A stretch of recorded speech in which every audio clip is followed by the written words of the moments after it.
இந்த வீடியோக்குள்ள பொறுத்த முன்னாடி ஒரு 2 இன்ஃபர்மேஷன். ஒன்று வந்து பார்த்தீங்கன்னா, நம்ம சேனலில் பல வீடியோக்கள் போட்டிருக்கோம். ஆண்களுடைய உடல்நலம், பெண்களுடைய உடல்நலம், கர்ப்பிணிகள், தாம்பத்தியம், லவ் டிப்ஸ், குழந்தையுடைய ஆரோக்கியம், இந்த மாதிரியான பல விஷயங்கள் போட்டிருக்கோம். எல்லாமே வந்து பார்த்தீங்கன்னா பிளேலிஸ்ட்டில் தனித்தனியாக பிரிச்சே கொடுத்துருக்கேன்.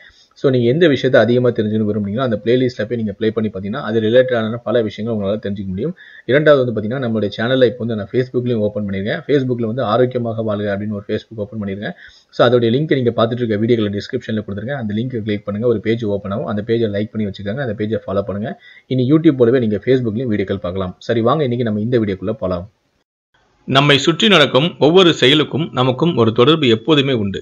சில சமயங்களில் அவை நம்மை எந்த விதத்திலும் பாதிக்காமல் இருக்கும். ஆனால் பல சமயங்களில் நம்மை சுற்றி நடக்கும் விஷயங்கள் நம்மை பலவீனப்படுத்தும். இன்றைய காலகட்டத்தில் எதை நம்புவது, எதை நம்பாமல் இருப்பது என்றே தெரிவதில்லை.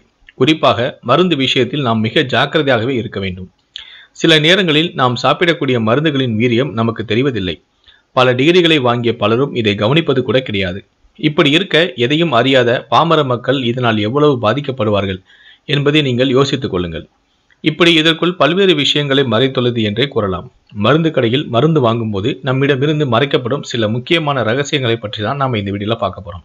நம்பர் 1, நாம வாங்கக்கூடிய மாத்திரைகள் எதற்கு என்று நம்மிடம் தெளிவாக கூற மாட்டார்கள். பொதுவாக மருத்துவர்களை விட மருந்து விற்போருக்கே மாத்திரைகளை பற்றி நன்றாக தெரிந்திருக்கும். ஆனால் நம்மிடம் அந்த மாத்திரை எதற்காக, அதனால் ஏதேனும் பக்க விளைவுகள் ஏற்படுமா, உடல்நல கோளாறுகள் உண்டாகுமா போன்ற தகவல்களை அவர்களுக்கு தெரிந்தாலும் சொல்ல மாட்டார்கள். இரண்டாவது, சில சமயங்களில் நம்மிடம் இருக்கும் பணத்தை வைத்து அதற்கு ஏற்றாறு போல மாத்திரைகளை கொடுப்பார்கள். அந்த மாத்திரை தரம் குறைவாக இருந்தாலும் அதை சில மருந்து கடைகளில் கண்டு கொள்ள மாட்டார்கள். இது போன்ற நிலை நமது உடல் நலத்தை தான் பாதிக்கும். மேலும் நோய்களின் தாக்கத்தை அதிகரிக்கவும் வாய்ப்புள்ளது. மூன்றாவது, மருத்துவ சட்டத்தின்படி மருத்துவர் எழுதி தந்த மருந்து சீட்டை கொண்டுதான் நாம் மாத்திரைகளை வாங்க வேண்டும். இது காய்ச்சல் முதல் பெரிய நோய்கள் வரை விதிவிலக்கல்ல. ஆனால் இன்று பல மருந்து கடைகளில் இதை பின்பற்றுவதே கிடையாது. இதனால் பல உயிரிழப்புகளும் கூட ஏற்படுகிறது என புள்ளி விவரங்களும் கூறுகின்றன. மூன்றாவது, ஒரு சில மருந்து கடைகளில் காலாவதியான மாத்திரைகளை விற்று அதில் இருந்து லாபம் சம்பாதிக்கிறார்கள். குறிப்பாக படிப்பறிவு இல்லாதவர்களிடம் இது போன்ற காலாவதி மாத்திரைகளை விற்று ஏமாற்றுகிறார்கள். இதை பலரும் நம்மிடம் வெளிப்படுத்துவதும் இல்லை. ஐந்தாவது, சில மருந்து கடைகளில் காய்ச்சலுக்காக நாம் மாத்திரைகளை கேட்டு போனால் மேலும் சில பாதிப்புகளுக்கான மாத்திரைகளையும் சேர்த்து கொடுப்பார்கள்.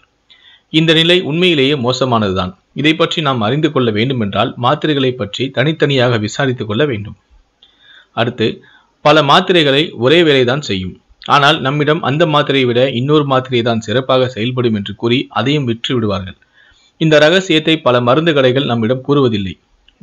வெவ்வேறு விலைகளில் ஒரே வேலையை செய்யக்கூடிய மாத்திரைகளை பற்றி நாம் நிச்சயம் அறிந்து கொள்ள வேண்டும். அடுத்து, நீங்கள் வாங்கும் மருந்து கடையின் அங்கீகாரம் பெற்றுள்ளதா என்பதை நீங்கள் முதலில் பரிசோதனை செய்து கொள்ள வேண்டும். இல்லை என்றால் அவை பல்வேறு போலி மருந்துகளை விற்கப்படும் கடைகளாக கூட இருக்கலாம். எனவே எப்போதுமே நீங்கள் ஜாக்கிரதையாக செயல்பட வேண்டும்.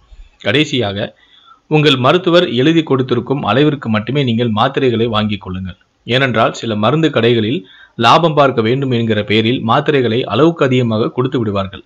இது ஏராளமான பக்க விளைவுகளை உடலுக்கு ஏற்படுத்தும். இந்த தகவல் உங்களுக்கு பயனுள்ளதாக இருந்துச்சுன்னா இந்த வீடியோக்கு ஒரு லைக் கொடுங்க. மேலும் இது பல இன்ஃபர்மேஷன் நீங்கள் தெரிஞ்சுக்கணும் விரும்புனீங்கன்னா மறக்காம என்ன சேனலை சப்ஸ்கிரைப் பண்ணுங்க. இது போன்ற வீடியோக்களையும் நீங்கள் உடனுக்குடனே ஃபேஸ்புக்லையும் பார்க்கணும் விரும்புனீங்கன்னா கீழே டிஸ்கிரிப்ஷனில் நம்முடைய ஃபேஸ்புக் சேனலோட லிங்கை கொடுத்துருங்க. அந்த பேஜை லைக் பண்ணிக்கோங்க, அந்த பேஜை ஃபாலோ பண்ணுங்க. இனிமேல் நம்ம சேனலில் போடக்கூடிய வீடியோக்கள் எல்லாமே நீங்கள் உடனுக்குடனே ஃபேஸ்புக்லையும் பார்த்து உங்களுடைய ஹெல்த் சம்பந்தமான விஷயத்தை நீங்கள் அதிகமாக தெரிஞ்சுக்க முடியும். முடிந்தாலும் இந்த வீடியோவை உங்களுடைய நண்பர்களுக்கும் ஷேர் பண்ணுங்கள். தொடர்ந்து நம்ம சேனலுக்கு சப்போர்ட் பண்ணுங்கள். நன்றி.